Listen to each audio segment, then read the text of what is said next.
अगर हमारा स्थूल शरीर से साधन भागवतिक है तो सूक्ष्म शरीर पर प्रभाव पड़ेगा। यदि हमारा भागवतिक साधन नहीं तो सूक्ष्म शरीर में अभी प्रभाव नहीं। तो आप कहेंगे हमारा तो भागवतिक साधन चलता है पर स्वप्न सही नहीं आते, तो इसका मतलब है कहीं ना कहीं अभी मिलावट है। जिस दिन अनन्य भाव से आराध्य देव का चिंतन होगा तो स्वप्न में भी अन्य कोई नहीं आएगा। ऐसे स्वप्न होते हैं कि जागृत की अवस्था भी चुभने लगती है कि क्यों जागृत हुए, स्वप्न में ही रहते बहुत उत्तम था। ऐसे अद्भुत अद्भुत स्वप्न कब, जब हमारी जागृत अवस्था प्रियाजू में ही व्यतीत होती है तब तीनों अवस्थाएं, तीनों शरीर प्रियालाल के सानिध्य का अनुभव करते हैं। स्थूल में प्रगट सेवा प्रगट चिंतन के प्रभाव से, सूक्ष्म में भावदेह के चिंतन के प्रभाव से वो हर समय अपने आराध्य देव के सानिध्य का अनुभव करता है, तो उसका स्वभाव बन जाता है स्मरण करना, श्रवण करना, गायन करना, चिंतन करना। तीनों शरीर भगवत स्वरूप हो जाते हैं। स्थूल भी, सूक्ष्म भी, कारण भी। जिसे मिथ्या कहा गया है वो ज्ञान में है, भक्ति में तीनों भगवत स्वरूप हो जाते हैं। इसीलिए जागृत स्वप्न सुषुप्ति स्फुरति में राधा पदाब्ज छटा।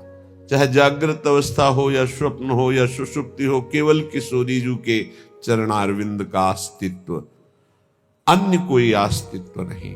ये बहुत उत्तम अवस्था उपासक की होती है। जब जागृत में वो रात दिन अपने आराध्य देव में, तो स्वप्नावस्था बड़ी मंगलमयी। फिर स्वभाव बन जाता, श्रुतौ राधिका कीर्तिरंतः स्वभावे।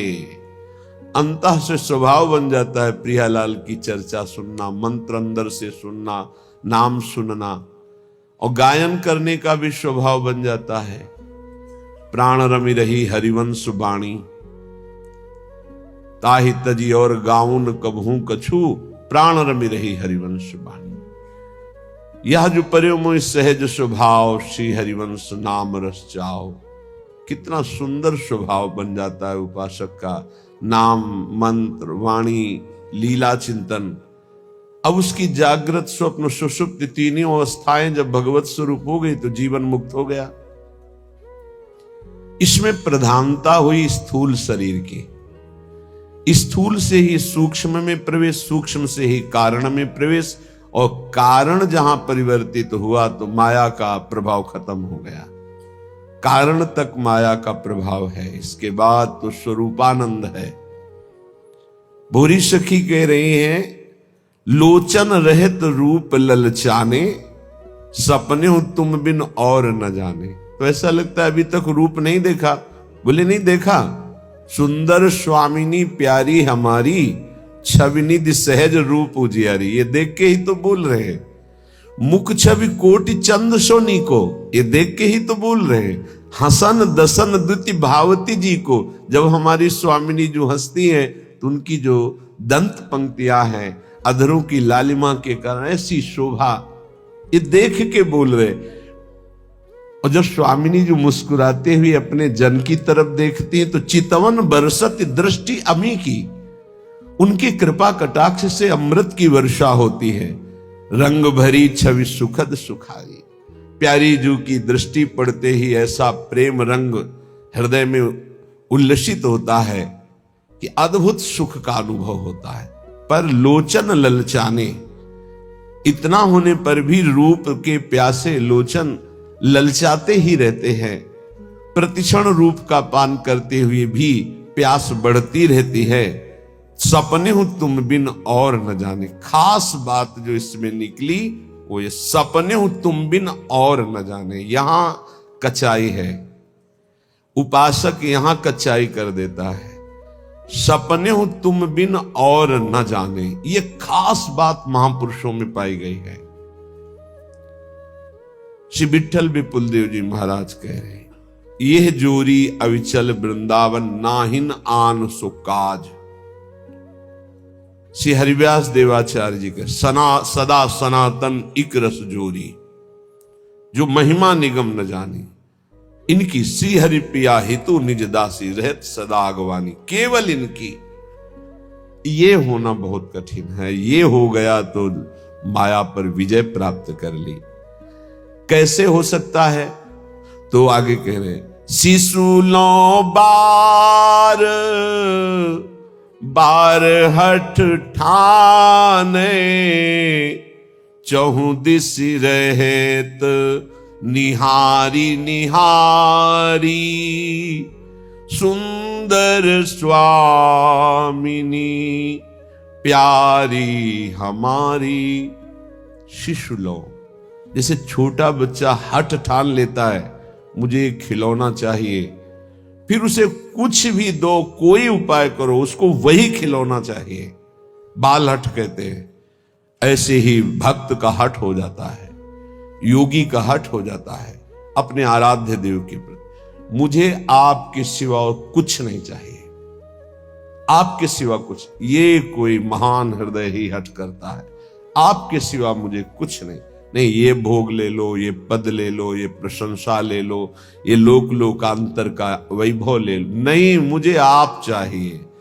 शिशुलो बार बार हठ ठाने, बच्चे जैसे बिरज जाते हैं, ऐसे बिरज जाओ लाडली लाल से, मुझे आप चाहिए। वो चारों दिशाओं में निहारता रहता है, किधर से हमारी प्रिया जो पधार रही है।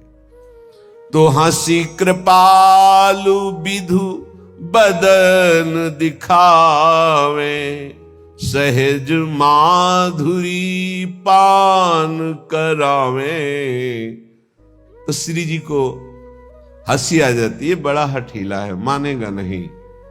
तो हंसी कृपालु विधु बदन दिखावे, उसी समय श्री जी प्रकट हो जाती है और सहज माधुरी पान करावे। जो रूप रुचिर अंग अंग माधुरी बिन भूषण भूषित ब्रजगोरी, ऐसे सौंदर्य का, ऐसे महामाधुर्य रस का पान उपासक करने की योग्यता प्राप्त करता है श्री स्वामी जी की कृपा कटाक्ष से। भोरी ही की आस पुजाओ, तन मन रहो चरण परवारी। मेरा तन मन प्राण सब आपके चरणों में न्यौछावर है। हे मेरी लाडली जू, मेरी ये आस पूरी कर दो कि जागृत में, स्वप्न में, सुषुप्त में एकमात्र केवल आपका ही आश्रय, आपका ही चिंतन है। अब यहां कई बार एकांतिक हृदय की बात आप सबसे कही कि भगवत प्राप्ति आश्रय से होती है। बोलो, सुषुप्ति में क्या होता है? सुषुप्ति में क्या होता है? एकमात्र आश्रय होता है। मूर्छा में क्या होता है? एकमात्र आश्रय होता है। जब हम गाढ़ निद्रा में होते हैं तो जो हम सोचकर सो रहे होते हैं, और जब जगते हैं तो पूरा समय उसी में माना जाता है। ध्यान रखना, ये सिद्धांत है। जैसे सोते हुए राधा राधा राधा, फिर जब जगे तो निश्चित देखना उस समय चलेगा राधा राधा राधा। तो आपका जितना समय नींद में गया वो सब भजन माना जाएगा। निद्रा समाधि स्थिति, जो समाधिस्थ महापुरुषों को लाभ मिलता है, वही भक्त को निद्रा में भी प्राप्त हो जाता है। क्यों? वो अपने इष्ट में सोता है, इष्ट में जगता है, इष्ट में विचरता है, इष्ट में व्यवहार करता है। श्रीपाद प्रबोधानंद जी महाराज कह रहे हैं,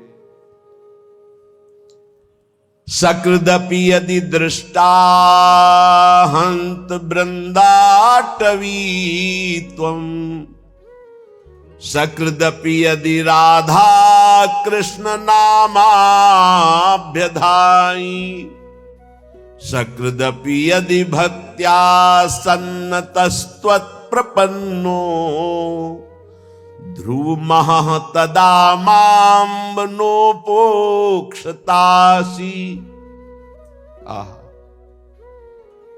एक बार सकृदपि कहते हैं, एक बार सकृदपि यदि दृष्टा हंत वृंदाटवी त्वं, हंत, हा, हाय, उसने अपने जीवन को व्यर्थ नष्ट कर दिया जिसने एक बार भी वृंदावन का दर्शन नहीं किया। और यदि एक बार वृंदावन का दर्शन कर लिया जीवन में एक बार, वो कभी नरक नहीं जाएगा, उसकी कभी दुर्गति नहीं हो सकती। कितना बढ़िया लाभ है। भगवान के एक वचन है, अपनो परण विशार भगत को पूरो परण निभाऊं। संतों की वाणी पर दृढ़ विश्वास कर लो, भगवान अपनी बात झूठी कर सकते, संतों की नहीं। जब भीष्म जी ने भगवान को देखा, दासी रूप से द्रौपदी को लेकर हमारे पास आए और हमें छल से आशीर्वाद दिलवा दिया, सौभाग्यवती भव। तब कहा ठीक है, मुझे पता चल गया है कि मेरे प्रण का तो खंडन होगा ही, क्योंकि आप हो।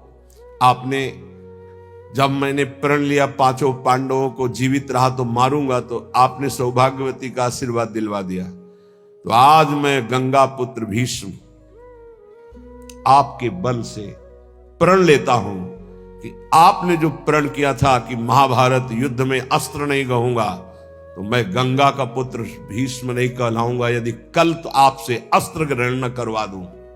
भगवान ने कहा आपके लिए, पर अपना प्रण तोड़ना है मेरे लिए कोई खास बात नहीं।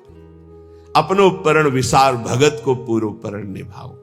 ये महान रसिक महापुरुष कह रहे हैं, सकृदपि यदि दृष्टा हंत वृंदाटवीत्वम, तुम सकृदपि यदि राधा कृष्ण नामाभ्यधाई, वृंदावन में आकर के यदि जय जय श्री राधे बोले या राधा कृष्ण नाम उच्चारण किया, सकृदपि यदि भक्त्या सन्नतस्त्वत् प्रपन्नो, भक्ति भाव से भरकर वृंदावन में एक बार प्रणाम कर लिया, एक बार लौट गए, तो ध्रुव महा, ध्रुव माने सत्य, आहा परम सत्य बात है, माम नो उपेक्षता से। हे वृंदावन, आप कभी उसकी उपेक्षा नहीं करेंगे, अर्थात उसको निश्चित आप अपने में बुला लेंगे।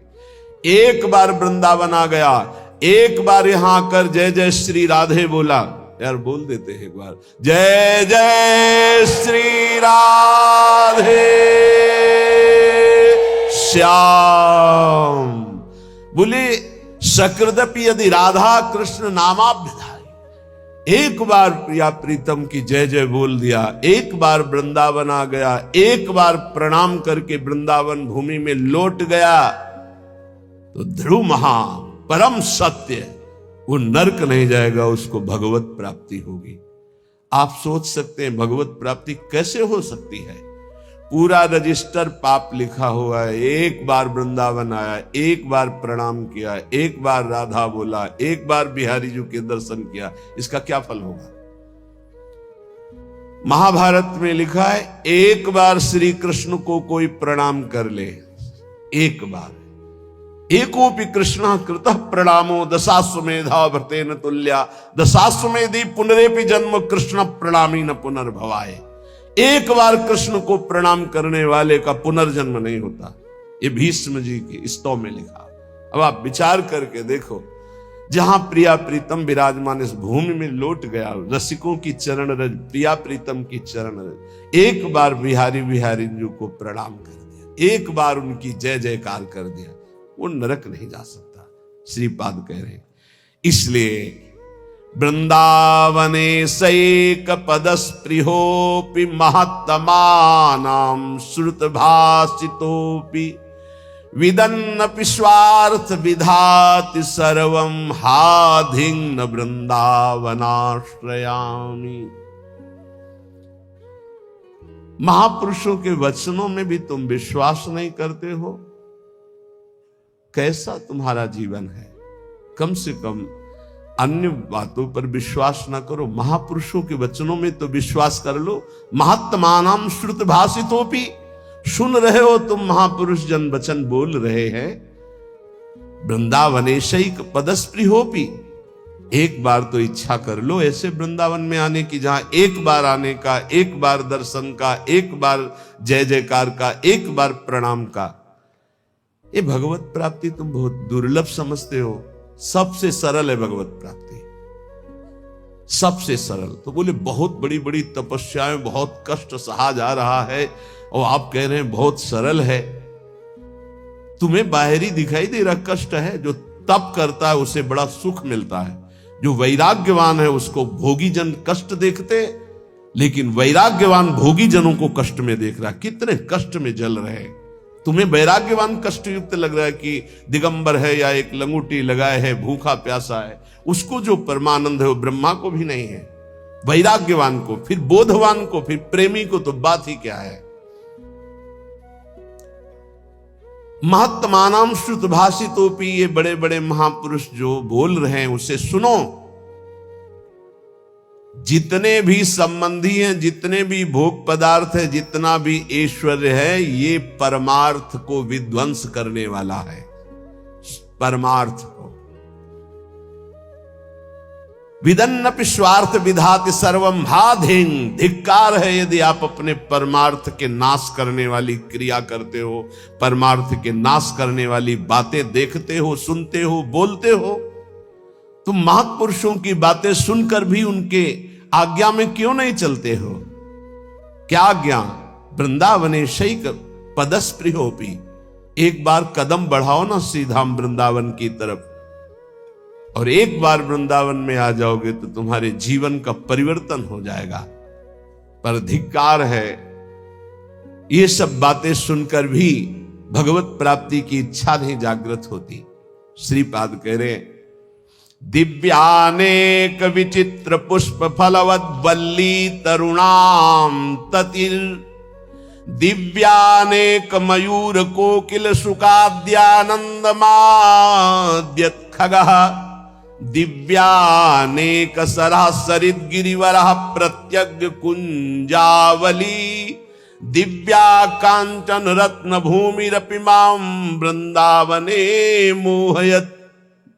मुझे मोहित कर रहा है वृंदावन, मोहयत माम वृंदावने मोहयत। देखो देखो मुझे वृंदावन मोहित कर रहा है। कैसा दिव्य वृंदावन प्रकाशित हुआ। दिव्यानेक विचित्र पुष्प फलवद वल्ली तरुणाम तति, कितने सुंदर सुंदर वृक्षों में कैसी लताएं लिपटी हुई, सुंदर रंग बिरंगे फूल और इतने सुगंधित, दिव्य दिव्य अनेक विचित्र लताएं, वृक्षों का आलिंगन किए हुए दिव्य दिव्य पुष्पों के गुच्छे। भावना करो, ऐसी सौरभ भंवरे मतवाले होकर के गुंजार कर रहे, रसीले फल लगे हुए हैं और दिव्य दिव्य अनेक मोरों के झुंड उन वृक्षों के नीचे नृत्य कर रहे हैं और शाखाओं पे बैठी हुई कोकिला गान कर रही हैं। शुक शाका जो सुक आदि हैं पक्षी, वो ऐसे आनंद उन्मत्त होकर के गान कर रहे हैं मानो राग रागिनियां मूर्तिमान बैठी हो। शुक शारिका, दिव्य अनेक अनेक हंस कलरव कर रहे, दिव्य सरोवर, दिव्य नदियां, दिव्य पर्वत, कैसी नवीन नवीन कुंजे और स्वर्णिम कांतिमयी रत्न जटित वृंदावन की भूमि, इसने मुझे मोहित कर लिया। भूमिरपि माम वृंदावने मोहयत, भुवा स्वच्छाश्चिंता मणिभिरति चित्रैर्विरचिता, चिदानंदा भाषः फल कुसुम पूर्ण द्रुमलता, खगश्रेणी सामस्वर कलकलाश्चिद रस सरित, शरांसी सी वृंदावन मनु मनो में विस्मृतु। अहो मेरा मन विस्मृत अवस्था को, देहातीत अवस्था को प्राप्त हो रहा है।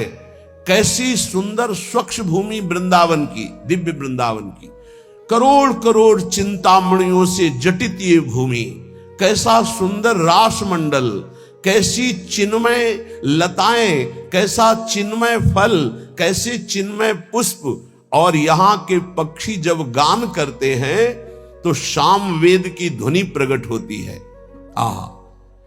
खगश्रेणी सामस्वर कलकलाश्चिद रस सरिते, अर्थात जो वृंदावन के पक्षियों की चहचहाट कलरव है, इनको जो श्रवण करता है तो चारों वेदों के पाठ का उसे फल मिल जाता है। धाम है, बड़ा दिव्य है, राधा यशो मुखर मत खगावली के यहां के पक्षी श्री जी का जस गान कर रहे हैं। और यहां के जो सरोवर हैं उनका जो जल है, भूमि में ऐसा कोई तीर्थ नहीं है जो वृंदावन ब्रज धाम के सरोवरों की जल की समानता कर सके, क्योंकि जितने तीर्थ हैं तीर्थ पाद श्री हरि के चरणों से हैं। और यहां तीर्थ पाद हरि जिन चरणों में नमन करते, प्रिया चरण रज जान के लुठत रसिक सिर मोर, वो लाडली जू का ये क्रीड़ा स्थल है वृंदावन, ये ब्रज भूमि। इसलिए श्रीपाद कितनी महिमा की बात कहे, वृंदारण्ये वरम श्याम क्रमिरपि परतो नो चिदानंद देहो। मुझे वृंदावन में नाली का कीड़ा बना दिया जाए, मैं याचना करता हूं, और वृंदावन के बाहर मुझे चिदानंद देह प्राप्त नहीं चाहिए। ये जब वृंदावन की दिव्य महिमा को श्रीपाद जाने तो ये बात कही, ये कैसी कोई साधारण बात नहीं है। ये मानव देह में ऋषि स्वरूप से दिव्य वृंदावन का आनंद ले रहे हैं, तो क्या कह रहे हैं, वृंदारण्ये वरम, मैं श्रेष्ठ मानूंगा, श्याम क्रमिरपि, यदि मुझे कीड़ा बना दिया जाए नाली का, परतरो न चिदानंद देहो, अन्यत्र मुझे चिदानंद देहधारी बना दिया जाए तो मुझे नहीं चाहिए। क्या है दिव्य वृंदावन की अनुपम महामाधुरी। श्री भट्ट देवाचार्य जी कह रहे हैं, यदि वृंदावन के बाहर मुझे हरि भी मिले तो मैं आंख उठा के नहीं देखूंगा। विपिन राज सीमा के बाहर हरि हूं को न निहार, रे मन वृंदा विपिन निहार। यद्यपि मिले कोटि चिंतामणि तौ न हाथ पसार। जय श्री भट्ट धूलि धूसर तन ये आशा उर्धार, रे मन वृंदा विपिन निहार। ए भाई, वृंदावन के बाहर हरि भी हो तो आंख मत लड़ाना, मत आंख उठा के देखना, क्योंकि वृंदावन के बाहर होते हुए चतुर्भुज नारायण रूप हो गए। यही ब्रह्महृद अक्रूर घाट से बाहर होते ही प्रभु का स्वरूप चतुर्भुज स्वरूप भगवान का अद्भुत वैभव प्रकाशित हो गया, क्योंकि वहीं देखा अक्रूर जी ने कि अनंत शेष सैया पर शयन करने वाले चतुर्भुज नारायण वही शेष जी बलराम और वही भगवान नारायण हरि रूप। हमारे जो द्विज मुरली मनोहर वृंदावन बिहारी नवनिवृत्त निकुंज से पधारे वो यही हैं, कभी एक कदम भी बाहर नहीं गए। वृंदावन परित्यज्य पाद में कम न गच्छति, ये एकांतिक रहस्य भगवान का प्रेमी जनों के सिवा और कोई नहीं जानता। भगवत रसिक रसिक की बातें रसिक बिना को समझ सके ना। श्रीपाद कह रहे हैं, जहां श्री भट्ट देवाचार्य जी कह रहे धूल धूसर तन, बस ये सबसे बड़ी उपलब्धि है। वृंदावन की रजल शरीर में लगी हो और प्राण छूट रहे हो राधा राधा राधा, तो वो बात बनेगी जो बड़े बड़े योग साधना से नहीं बनती। इसीलिए कह रहे आंख उठा के बाहर मत देखो, धैर्य पूर्वक समय काट लो, इसी रज में प्राण त्याग दो। वृंदारण्ये वरम श्याम, वरम माने श्रेष्ठ होता है। मेरे लिए सबसे श्रेष्ठ बात क्या होगी कि यदि मुझे वृंदावन में कीड़ा बना दिया जाए। क्रमीरपि परतो न चिदानंद देहा, बाहर मुझे कहीं चिदानंद देह भी मिले तो मुझे नहीं स्वीकार है, वृंदावन में मुझे कीड़ा बनना स्वीकार है। रंकोपि श्याम तुल्य परमिह न परत्राद्भुतानंत भूति, यहां मुझे रंकोपि बहुत गरीब दरिद्र बना के रखा जाए तो मैं रहना पसंद करूंगा, लेकिन वृंदावन के बाहर मुझे अनंत विभूतियों का स्वामी बना दिया जाए तो मैं रहना पसंद नहीं करूंगा। धाम में मैं महान दरिद्र बन करके रहना। रंकोपि श्याम तुल्य परमिहि न परत्राद्भुतानंत भूति, वृंदावन में नाली का कीड़ा बनकर रहना चाहूंगा, बाहर चिदानंद रूप नहीं धारण करना चाहूंगा। वृंदावन में बहुत दरिद्र गरीब बनकर रहना चाहूंगा, लेकिन बाहर विभूति संपन्न होकर महावैभवशाली नहीं रहना चाह। शून्योपिष्यामि श्री हरि भजन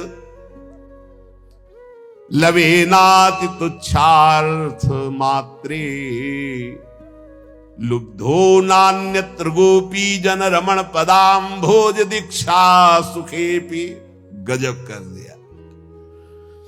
वृंदावन में एक सेकेंड के लिए भी भजन ना हो तो मुझे कोई परवाह नहीं। लव शून्यम शून्य पिश्यामी हरि भजन लवे नाति।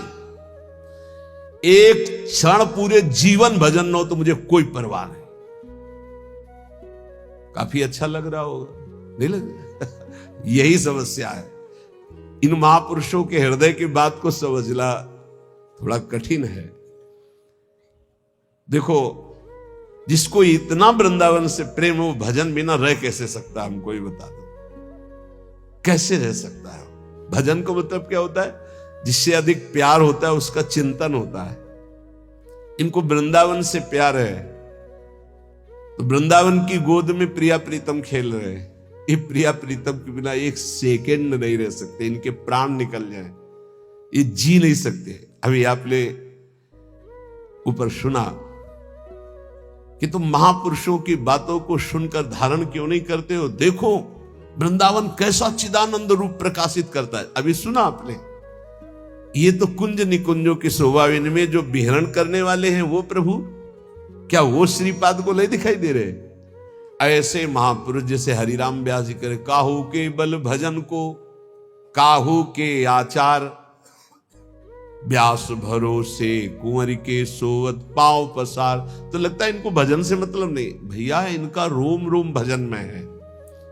महापुरुषों की बातों को समझना। वृंदावन में जो कबहू कछुक भजन नहीं होए, रज तो उड़ी लागे तने पीवे यमुना तोए। यमुना जी की पावन स्पर्श करती हुई लहरों को जो वायु और रज को लेकर जो वायु बिना भजन कराए छोड़ेगी। चलत फिरत सुनियत यह श्री राधा वल्लभ लाल, ऐसे वृंदा विपिन में बसत रहो सब काल। ये 25-26 वर्ष पहले की बात कह रहे हैं। यहां हार्न नहीं बजा सकते थे आप, स्कूटी का या कार का हार्न नहीं बजा सकते। खिड़की खोलो, राधे बोलो, जो ए राधे मार्ग दीजिए, ऐसे। और जिससे पहला शब्द रिक्शा वाले से बात करना है तो राधे, वो उत्तर देगा तो राधे। धीरे धीरे प्रभाव बदल रहा है, आधुनिकता का ऐसा प्रभाव बदल रहा है। नहीं, ये देखा है, यहां हार्न नहीं दिया जाता था, यहां राधे राधे बुलाया जाता है। ये धाम है। धीरे धीरे वो जैसे हवा चलेगी तो फिर आएगी ना, तो आधुनिकता की हवा चली हुई, इतनी बाढ़ आ रही है आधुनिकता की कि नाम छूटता जा रहा है। ये धाम है। मथुरा में यहीं से केवल सीमा पार हो, मथुरा में जय श्री कृष्ण, वहां आपको सुनाई दे। वहां जय जय श्री राधे अगर कोई बोलेगा तो वृंदावन का होगा, जय श्री कृष्ण। ये केवल महामहिम धाम, इस महापरा विद्या राधा नाम की गूंज हो रही। यहां श्रीपाद कह रहे हैं लव माने बहुत छोटा समय होता है। जीवन में लव भर भी भजन ना हो तो मुझे कोई परवाह नहीं। इसका मतलब समझ रहे हो? वृंदावन वासी का वास ही बहुत बड़ा भजन हो जाता है। भजन के 4 अंग हैं, नाम रूप लीला धाम। रूप का चिंतन नहीं हो रहा, नाम जप नहीं हो रहा, लीला चिंतन नहीं हो रहा, तो धाम में हो। 4 अंग हैं भजन के। अब जो धाम में उसे नाम अपने आप पकड़ लेगा। देखो वृंदावन का प्रभाव सुनो। ये भजन कराए बिना रह नहीं सकता आपको। हिया फिरे स्वार्थ आपने भजन गए फिरे बाह। उद्दंडता मत ले आना अपने मन में ये बात सुन करके। ये निष्ठावान महापुरुषों की जो चरम निष्ठा है, वो भजन की स्थिति ऊपर है। वो कर नहीं रहे, हो रहा है उनका भजन। वो उनकी स्थिति को समझना है। कह रहे लव मात्र हरि भजन ना हो तो भी मुझे कोई परवाह नहीं। नाली का कीड़ा बना दो, बाहर चिदानंद होकर नहीं रहना चाहता। वृंदावन में टुकड़े मांगकर जीऊंगा, गरीबी दरिद्रता से निवास करूंगा, पर बाहर विभूति संपन्न मैं महान वैभवशाली नहीं होना चाहता। वृंदावन में एक लौ मात्र के समय का भी भजन न हो तो मुझे कोई परवाह नहीं, आजीवन वृंदावन अखंड वास करूंगा। अब जो आगे की बात कह रहे हैं बहुत होश से समझना है, नहीं तो गड़बड़ हो जाएगा। कह रहे हैं लुब्धो नान्यत्र गोपी जन रमण पदाम्भोज दीक्षा सुखेपी तुच्छार्थ मात्रे। तुच्छार्थ कहते हैं भोगों को, तुच्छ अर्थ जिनका निकलता भोग। यदि मेरे हृदय में तुच्छ भोगों की लालसा जागृत है तो भी मैं वृंदावन में ही रहूंगा। उसका अर्थ दूसरे रूप में है। अगर उसको भावार्थ में लिया जाए तो मैं विषयी होकर वृंदावन में रहना पसंद करूंगा, भजनानंदी बनकर बाहर नहीं। मैं दरिद्र होकर वृंदावन में बसना पसंद करूंगा, वैभवशाली होकर बाहर नहीं। मैं नीच कीड़ा बनकर रहना पसंद करूंगा, चिदानंद देह नहीं। और कह रहे हैं लुब्धो नान्यत्र, मैं कहीं लुब्धायमान नहीं हो सकता। अगर कोई कहे कि गोपी जन रमण के पाद पद्मों की प्राप्ति में बाहर तुम्हें करा देता हूं, आ जाओ, तो मैं कदापि नहीं जाऊंगा, यहां विषयी बनकर रहना पसंद करूंगा। गजब की निष्ठा, गजब की निष्ठा। आगे एक श्लोक आता है जो कभी भी किसी को बचेगा नहीं। बहुत विचित्र कोटि निष्ठा वही होती जो विचित्र कोटि की होती है। श्री कृष्ण के प्रेम में उन्मत्त होकर मैं बाहर रहना नहीं चाहता, लेकिन वृंदावन में घोर विषयी बन करके भी मैं रहना चाहता हूं। और ऐसे महापुरुष हैं जो ब्रह्मबोध संपन्न है, जो भगवत प्रेम को प्राप्त महापुरुष है। ये भला ऐसा, ये कुछ है वृंदावन की ऐसी महामहिमा जिसमें श्रीपाद लुब्धायमान है। ध्रुवदास जी, श्री वृंदावन दास जी, हरिवंश महाप्रभु प्रथम यथामति प्रणवो श्री वृंदावन तिरम्य श्री राधिका कृपा बिल, क्योंकि इसमें मेरी प्यारी जो विराजमान